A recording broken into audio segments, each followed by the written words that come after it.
ये आकाशवाणी रायपुर है। प्रादेशिक समाचार बुलेटिन के साथ मैं सुषमा श्रीवास।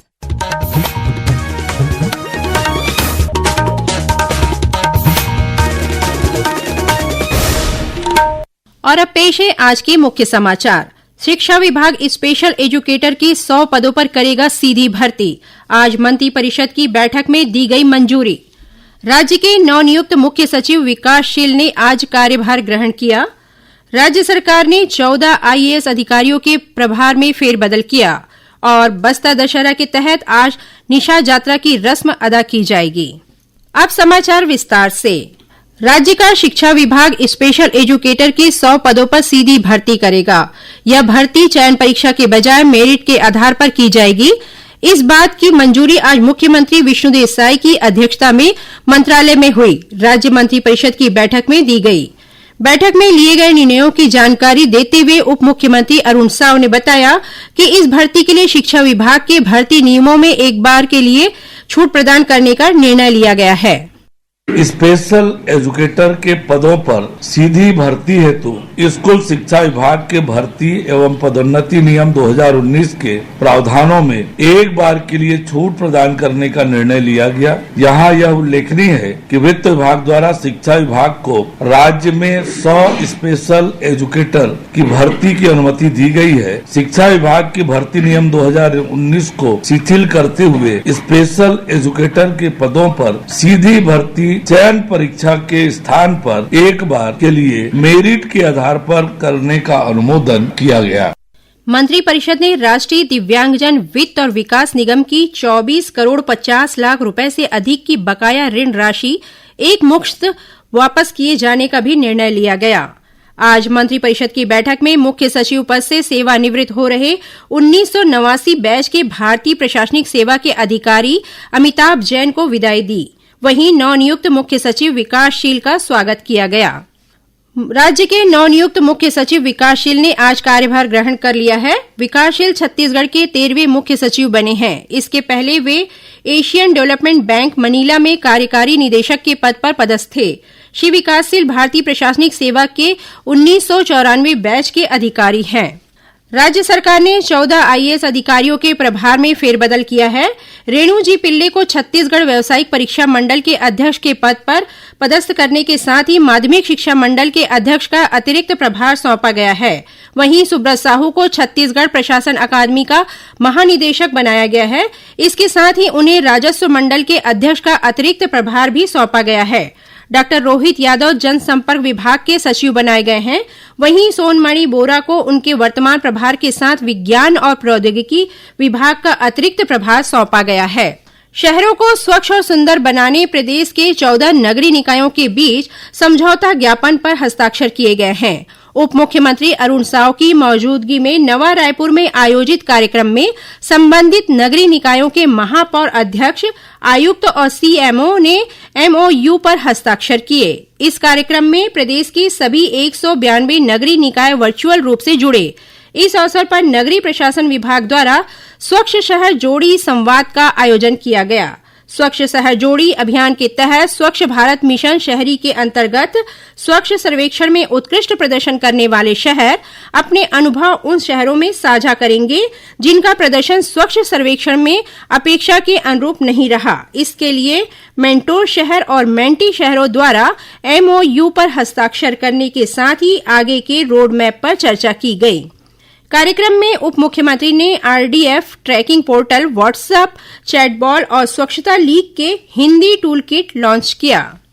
स्कूल शिक्षा मंत्री गजेंद्र यादव ने राज्य के स्कूलों में 9,000 स्मार्ट क्लास और 22,000 कंप्यूटर लगाने की घोषणा की है। यह घोषणा उन्होंने आज रायपुर स्थित जेआर दानी शासकीय कन्या उत्कृष्ट हिंदी माध्यमिक विद्यालय में आयोजित 25वीं राज्य स्तरीय शालेय क्रीड़ा प्रतियोगिता के समापन समारोह में की। इस अवसर पर स्कूल शिक्षा मंत्री ने उत्कृष्ट प्रदर्शन करने वाले खिलाड़ियों को पुरस्कृत किया।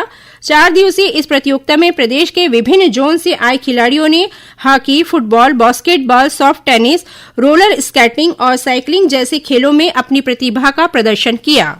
कबीरधाम जिले के भोरमदेव सहकारी शक्कर कारखाने में अब गैर अंशधारी किसानों को भी सदस्यता दी जाएगी। इस निर्णय से सभी गन्ना किसानों को बराबरी का दर्जा मिलेगा और कारखाने की गन्ना आपूर्ति स्थिर तथा सुनिश्चित होगी। भारतीय किसान संघ और अन्य संगठनों द्वारा लंबे समय से गैर अंशधारी किसानों को सदस्य बनाने की मांग की जा रही थी। प्रबंध संचालक मंडल ने किसानों की इस मांग को मानते हुए निर्णय लिया कि अब भविष्य में गन्ना आपूर्ति करने वाले गैर अंशधारी किसानों को भी कारखाने की सदस्यता दी जाएगी। प्रादेशिक समाचार आप आकाशवाणी रायपुर से सुन रहे हैं और अब आगे बढ़ते हैं बाकी के समाचारों की ओर। प्रधानमंत्री नरेंद्र मोदी के नेतृत्व में सरकार सेवा और सुशासन के मंत्र के आधार पर परिवर्तन और प्रगति के लिए अथक प्रयास कर रही है। सेवा पर्व में आज हम आपको बता रहे हैं कि कैसे मोदी सरकार राष्ट्रीय शिक्षा नीति के माध्यम से भारत के लिए एक आधुनिक, समावेशी और भविष्य के लिए तैयार शिक्षा प्रणाली का निर्माण कर रही है। शिक्षा वह आधारशिला है जिस पर एक राष्ट्र अपना भविष्य गढ़ता है और ऐसे मस्तिष्कों को आकार देता है जो पीढ़ियों के भाग्य का निर्माण करते हैं। जून 2020 में नरेंद्र मोदी सरकार ने राष्ट्रीय शिक्षा नीति पेश की, जो 34 वर्षों में पहली ऐसी नीति है जिसका उद्देश्य भारत की शिक्षा प्रणाली में आमूलचूल परिवर्तन लाना और उसे 21वीं सदी की आवश्यकताओं के अनुरूप बनाना है। प्रधानमंत्री मोदी ने कहा कि इसका उद्देश्य शिक्षा के समान अवसर प्रदान करना है। समान शिक्षा का मतलब है स्थान, वर्ग, क्षेत्र के कारण बच्चे शिक्षा से वंचित न रहे। इसलिए नेशनल एजुकेशन पॉलिसी का विजन ये है, देश का प्रयास ये है कि गांव, शहर, अमीर, गरीब, हर वर्ग में युवाओं को एक जैसा अवसर मिले। राष्ट्रीय शिक्षा नीति स्कूली और उच्च शिक्षा में व्यावसायिक और व्यावहारिक कौशल को शामिल करके कौशल विकास को मुख्यधारा की शिक्षा के साथ एकीकृत करने पर जोर देती है। पिछले 5 वर्षों में राष्ट्रीय शिक्षा नीति 2020 ने भारत में एक अधिक समावेशी, शिक्षार्थी केंद्रित और भविष्य के लिए तैयार शिक्षा प्रणाली की नींव रखी है। निरंतर प्रतिबद्धता और सहयोग के साथ राष्ट्रीय शिक्षा नीति 2020 एक ऐसी शिक्षा प्रणाली का वादा करती है जो न केवल ज्ञान प्रदान करती है बल्कि प्रत्येक बच्चे में आत्मविश्वास, जिज्ञासा और क्षमता का पोषण भी करती है। समाचार डेस्क, आकाशवाणी रायपुर। श्रोताओं, सेवा पर्व के तहत पिछले 11 साल में रक्षा क्षेत्र में हुए नवाचारों पर छत्तीसगढ़ राज्य सैनिक कल्याण बोर्ड के संचालक ब्रिगेडियर विवेक शर्मा से ली गई विशेष भेंट वार्ता का प्रसारण किया जाएगा। इस कार्यक्रम का प्रसारण कल 1 अक्टूबर को सुबह 9 बजे से किया जाएगा। यह कार्यक्रम अपलिंक पर उपलब्ध रहेगा और इसे छत्तीसगढ़ स्थित आकाशवाणी के सभी केंद्र रिले करेंगे। स्वस्थ नारी सशक्त परिवार अभियान के तहत बलौदा बाजार में स्वास्थ्य विभाग द्वारा स्वास्थ्य शिविर लगाया गया। इस शिविर में करीब 1100 लोगों ने अपने स्वास्थ्य की जांच कराई। वहीं स्वस्थ नारी सशक्त परिवार अभियान के तहत मुंगेली में भी स्वास्थ्य शिविर लगाया गया। शिविर में जनजातीय क्षेत्र के 41 गांवों की महिलाओं का स्वास्थ्य परीक्षण कर उन्हें परामर्श दिया गया। छत्तीसगढ़ सहित देश भर में आज दुर्गा अष्टमी श्रद्धा और धार्मिक उल्लास के साथ मनाई जा रही है। आज के दिन महागौरी के रूप में शक्ति की उपासना की जाती है। राजधानी रायपुर सहित प्रदेश के विभिन्न शक्तिपीठों और मंदिरों में आज हवन पूजन का विशेष कार्यक्रम आयोजित किया जा रहा है। मंदिरों और दुर्गोत्सव समितियों के साथ साथ व्रत उपवास रखने वाले श्रद्धालुओं ने आज कन्या भोज भी कराया।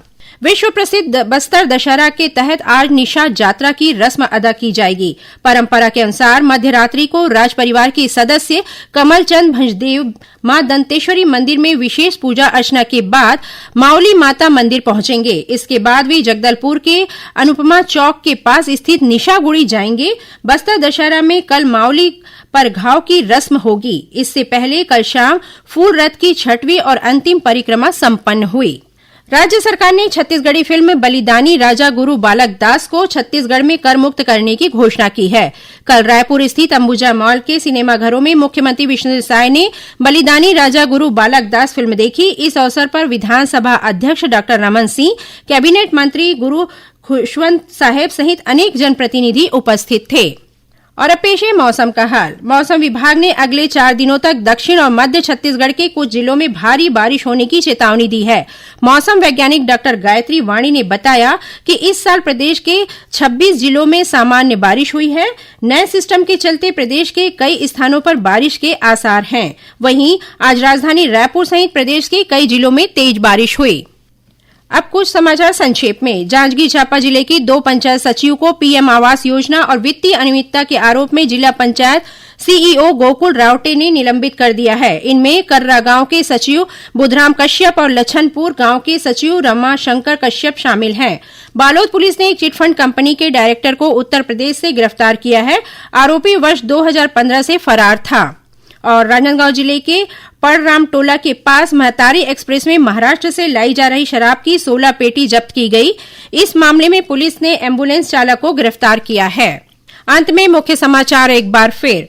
शिक्षा विभाग स्पेशल एजुकेटर के 100 पदों पर करेगा सीधी भर्ती। आज मंत्रिपरिषद की बैठक में दी गई मंजूरी। राज्य के नवनियुक्त मुख्य सचिव विकासशील ने आज कार्यभार ग्रहण किया।